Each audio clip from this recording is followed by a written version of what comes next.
పశ్చిమాసియాలో గత 5 నెలలుగా రగిలిపోతున్న రణరంగంలో ఇప్పుడు అత్యంత నాటకీయ పరిణామాలు చోటు చేసుకుంటున్నాయి. ఇరాన్‌లోని వ్యూహాత్మక స్థావరాలే లక్ష్యంగా నిరంతరం క్షిపణుల వర్షం కురిపిస్తున్న అమెరికా తన దాడులను భారీ ఎత్తున పెంచేందుకు సిద్ధం చేసుకున్న సైనిక ప్రణాళికను తాత్కాలికంగా పక్కన పెట్టినట్లు ది న్యూయార్క్ టైమ్స్ సంచలన నివేదికను బయటపెట్టింది. దాడులను మరింత ఉధృతం చేస్తే ప్రతికూల పరిణామాలు ఎదురవుతాయన్న రక్షణ నిపుణుల హెచ్చరికల నేపథ్యంలో ప్రెసిడెంట్ డొనాల్డ్ ట్రంప్ ఈ నిర్ణయం తీసుకుంటున్నట్టు సమాచారం. ఈ వ్యూహాత్మక వెనుకడుగుకు ప్రధాన కారణం అమెరికా వద్ద రోజురోజుకు క్షీణిస్తున్న క్షిపణి నిరోధక నిల్వలేనని తెలుస్తోంది. పెంటగాన్ వద్ద అత్యంత కీలకమైన పేట్రియాట్ యాంటీ మిసైల్ ఇంటర్సెప్టర్లతో పాటు ఇతర అధునాతన వైమానిక రక్షణ క్షిపణులు నిల్వలు వేగంగా ఖాళీ అయిపోతూ ఉండడంతో అమెరికా రక్షణ శాఖ తీవ్ర ఆందోళన వ్యక్తం చేస్తోంది. ఒకవేళ ఇరాన్ తో యుద్ధాన్ని మరింత పెంచుకుంటూ పోతే నిల్వలు పూర్తిగా తుడిచిపెట్టుకుపోయి అమెరికా తన సొంత రక్షణ వ్యవస్థను మిత్ర దేశాల రక్షణను కూడా ప్రమాదంలో పడేసినట్లవుతుందని అధికారులు ట్రంప్ కు స్పష్టం చేశారు. శనివారం వైట్ హౌస్ లో ట్రంప్ తన అగ్రశ్రేణి మిలిటరీ కేబినెట్ అధికారులతో నిర్వహించిన అత్యంత రహస్య ఉన్నత స్థాయి సమావేశంలో ఈ వ్యూహాత్మక మార్పుపై సుదీర్ఘ చర్చలు జరిగాయి. ఈ సమావేశంలో వైట్ హౌస్ సైనిక సలహాదారులు, పెంటగాన్ పెద్దలు క్షిపణుల కొరతకు సంబంధించిన గణాంకాలను ప్రెసిడెంట్ ముందుంచినట్టుగా సమాచారం. పశ్చిమాసియా ప్రాంతంలో యుద్ధం దీర్ఘకాలం పాటు ఇలాగే కొనసాగితే గల్ఫ్ ప్రాంతంలో అమెరికాకు సుదీర్ఘకాలంగా నమ్మకమైన మిత్ర దేశాలుగా ఉన్న అరబ్ రాజ్యాలు సైతం అమెరికాకు దూరమయ్యే ప్రమాదం ఉందన్న విశ్లేషణలు ఈ సమావేశంలో వ్యక్తమయ్యాయి. జోర్డన్ లోని అమెరికా మిలిటరీ స్థావరంపై ఇరాన్ ప్రయోగించిన అత్యంత విధ్వంసకర బాలిస్టిక్ క్షిపణి అమెరికా ఎయిర్ డిఫెన్స్ సిస్టమ్ ను దాటుకొని పడడంతో 3 అమెరికన్ సైనికులు అక్కడికక్కడే ప్రాణాలు కోల్పోయారు. ఈ ఘోర ఘటన వైట్ హౌస్ ను తీవ్రంగా కలవరపెట్టింది. ఇరాన్ నుండి ఒకేసారి వేలాదిగా దూసుకు వస్తున్న డ్రోన్లు, క్షిపణులను అడ్డుకునే క్రమంలో అమెరికా ఎయిర్ డిఫెన్స్ వ్యవస్థలు తీవ్ర ఒత్తిడికి లోనవుతున్నాయని, ప్రయోగించే ప్రతి ఇంటర్సెప్టర్ క్షిపణి కోట్ల రూపాయల ఖర్చుతో కూడుకున్నది కావటం వల్ల కూడా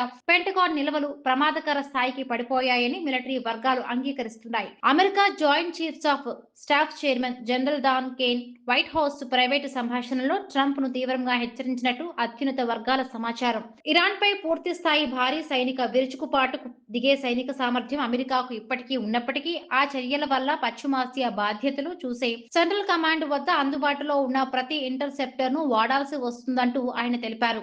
ఇది అమెరికాను ఆసియా పసిఫిక్ ప్రాంతంలో లేదా ఇతర గ్లోబల్ థ్రెట్స్ ఎదురైనప్పుడు రక్షణ లేని స్థితిలో నిలబెడుతుందని హెచ్చరించారు.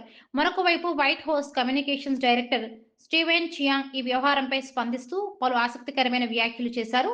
అధ్యక్షుడు ట్రంప్ ఎల్లప్పుడూ శాంతియుత, దౌత్యపరమైన పరిష్కారానికే మొదటి ప్రాధాన్యత ఇస్తారని, అయితే హార్ముజ్ జలసంధిలో ఇరాన్ తీవ్రవాద చర్యలు లేదా మిత్ర దేశాలపై దాడులు కొనసాగిస్తే అమెరికా వద్ద అన్ని రకాల సైనిక చర్యల ఆప్షన్లు సిద్ధంగా ఉన్నాయంటూ స్పష్టం చేశారు. తీవ్రమైన ఆర్థిక ఆంక్షలు, నిరంతర క్షిపణి దాడుల తర్వాతైనా ఇరాన్ లొంగొచ్చి శాంతి ఒప్పందానికి ముందుకు రావడమే ఆ దేశానికి శ్రేయస్కరమని హెచ్చరించారు.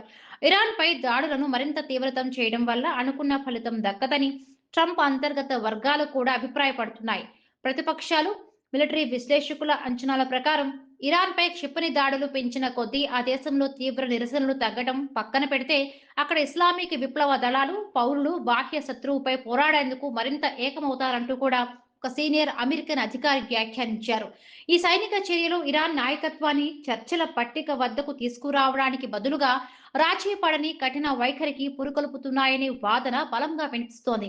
వరుసగా 13 రోజుల పాటు ఇరాన్ స్థావరాలపై రాత్రిపూట వైమానిక దాడులు నిర్వహించిన తరువాత ప్రస్తుతానికి దాడులను తాత్కాలికంగా నిలిపివేయడం వెనుక ఈ ఆయుధ నిల్వల కొరత, దౌత్య ప్రయత్నాల వ్యూహం దాగి ఉందనేది స్పష్టమవుతోంది. హార్ముజ్ జలసంధి, ఎర్ర సముద్రాల మార్గాల్లో ప్రపంచ వ్యాపారానికి విఘాతం కలగకుండా ఉండాలంటే తీవ్రస్థాయి పోరాటానికి బదులు పరోక్ష రాయబారాల ద్వారా శాంతి ఒప్పందాన్ని కుదుర్చుకోవడమే అమెరికాకు ఉత్తమ మార్గమని వాషింగ్టన్ వర్గాలు భావిస్తున్నాయి.